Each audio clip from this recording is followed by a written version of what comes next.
warahmatullahi wabarakatuh. First of all, I will introduce myself. My name is Sabita Putri and my absent number is 33. So, today I will present about SDGs number 15, Live on Land. The first one is IKN. IKN, or we can call it Ibu Kota Nusantara, for the example of the plan. Oke. Seperti yang kalian tahu, ibu kota negara kita akan dipindahkan ke Kalimantan, specifically in East Kalimantan. You guys also know that there are so many forests that contain animal that must be protected. Sedangkan perpindahan ibu kota pastinya diiringi oleh pembangunan infrastruktur seperti pembangunan perkantoran, fasilitas negara, dan fasilitas umum. Hal ini yang dikhawatirkan akan merusak lingkungan serta flora fauna yang ada di Ibu Kota Nusantara. Maka dari itu, pemerintah akan menerapkan SDGs ke-15 dalam pembangunan Ibu Kota Nusantara ini, yaitu upaya untuk melindungi, merestorasi, dan meningkatkan pemanfaatan berkelanjutan ekosistem daratan serta mengelola hutan yang lestari. Terdapat konsep IKN sesuai dengan tujuan SDGs ke-15, yaitu IKN akan dirancang menjadi kota hutan atau yang disebut dengan forest city, yaitu untuk meminimalisir kerusakan ekosistem flora dan fauna, merestorasi ekosistem daratan, serta tentunya melibatkan masyarakat dalam melestarikan alamnya. Nantinya terdapat pula pembangunan infrastruktur satwa yang membangun jembatan di atas jalan tol di IKN. Pembangunan IKN ini tidak hanya berfokus pada kemajuan infrastruktur dan perkembangan teknologi, tetapi juga tetap meningkatkan kelestarian keanekaragaman hayati dan menjaga ekosistem daratan. Dalam membangun IKN dengan membuat konsep kota hutan yang diisi dengan hutan tropis sebanyak 65%.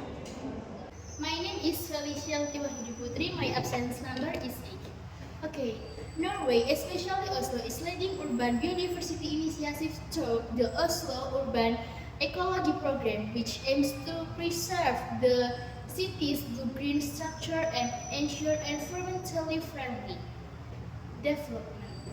Green space such as urban forests and grassland are important for biodiversity, recreation, and climate change adaptation.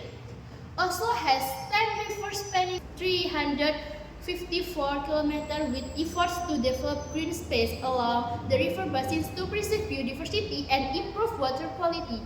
The Oslo government is also carrying out reforestation and developing carbon capture technology in Klemtur to reduce pollution equivalent to the emission of 60,000 cars per year. Oslo sejauh ini tuh merupakan kota paling hijau di dunia. 72,5% ibu kota Norwegia ini dipenuhi tanaman hijau atau bangunan yang ramah lingkungan.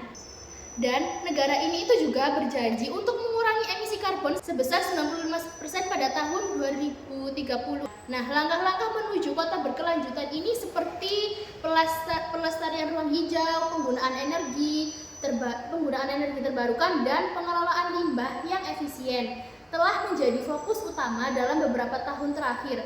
Oslo, ibu kota Norwegia ini dikenal luas karena investasinya dalam melestarikan ruang hijau. Sebanyak 1 juta pohon tumbuh di zona perkotaan dan sekitar 95% penduduknya ini memiliki taman dan ruang terbuka hijau dalam jarak 300 meter dari rumah mereka. Nah, 2/3 wilayahnya terletak di dalam batas kota, terdiri dari hutan, taman, dan danau.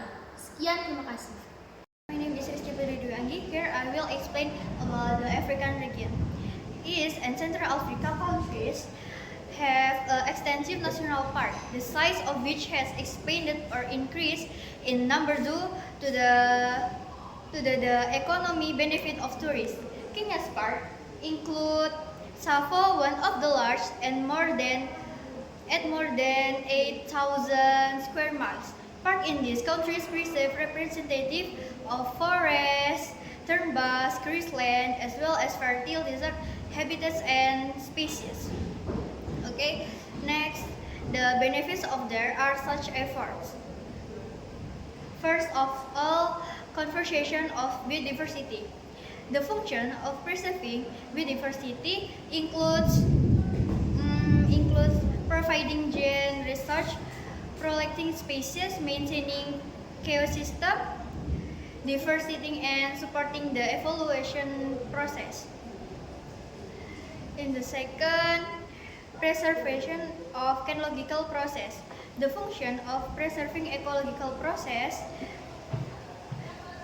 includes providing and distributing nutrition, forming soil, circulation and cleaning air, supporting global air, providing air balance, providing oxygen, and absorbing carbon dioxide. Okay guys, thank you.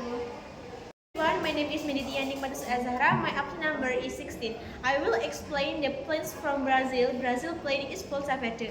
Jadi, program Bolsa Verde adalah bagian dari Brazil, dari rencana Brazil tanpa kesengsaraan. Program ini mempunyai nama resmi, yaitu Program Dukungan Pelestarian Lingkungan. Sebuah program insentif lingkungan yang berpihak pada masyarakat miskin yang diterapkan di wilayah Amazon, Brazil. Program ini pertama kali dimulai pada bulan Juni 2011. Program ini dilatar belakangi oleh deforestasi yang terjadi antara tahun 1970 hingga 2009 di hutan hujan Amazon yang mencapai 600.000 km persegi. Deforestasi terjadi akibat aktivitas manusia yang meliputi peternakan, pembalakan liar, dan perkebunan. Hal ini ditambah dengan data yang menunjukkan bahwa mayoritas miskin dan sangat miskin yang tinggal di Brazil, yang tinggal di hutan Amazon Brazil, sehingga dirasa perlu adanya skema yang mengakomodir kedua hal tersebut melalui program yang digagas beberapa kementerian dan tertuang dalam Undang-Undang Nomor 12.512 tanggal 14 Oktober 2011. Oke. Sekian presentasi dari kami. Apabila ada salah kata mohon dimaafkan. Terima kasih. Wassalamualaikum warahmatullahi wabarakatuh. Bye.